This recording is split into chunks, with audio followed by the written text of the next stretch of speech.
बहराइचा वाला घघरा के जान झगड़ा करा देले बा। नमस्कार प्रणाम, मैं आप लोग का भाईनंद प्रेमी और हमारे बड़े भाई कृपा महाराज जी का वीडियो रिहर्सल हो रहा है जो कि काल शूटिंग लगेगी।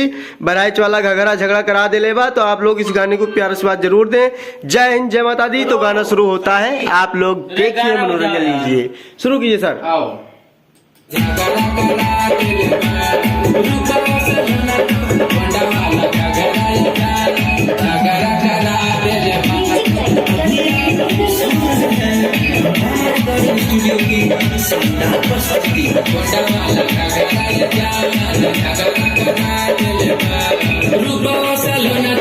सबके दीवाना बना दिले, सबके दीवाना बना दिले, रूपवा सलोना तो सबके दीवाना बना दिले, बना दिले। बहराइच वाला घघरा ये जान झगड़ा करा दिले, गोंडा वाला घघरा ये जान झगड़ा करा दिले।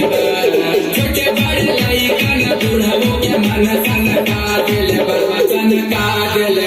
अरे गोंडा वाला लहंगा ये जान झगड़ा करा दिले, बहराइच वाला घघरा ये जान झगड़ा करा दिले, झगड़ा करा दिले।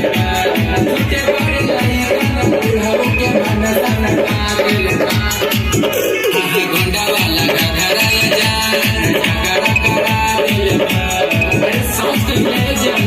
बहुत सुघर लागे तोहर, कोई न कसका मारिया, वह पे जान मारे तोहर नाक के नाथुनिया। अरे हमार कलेजा मान जाना, बहुत सुनर लागे तोहर, कोई न कसका मारिया, वह पे जान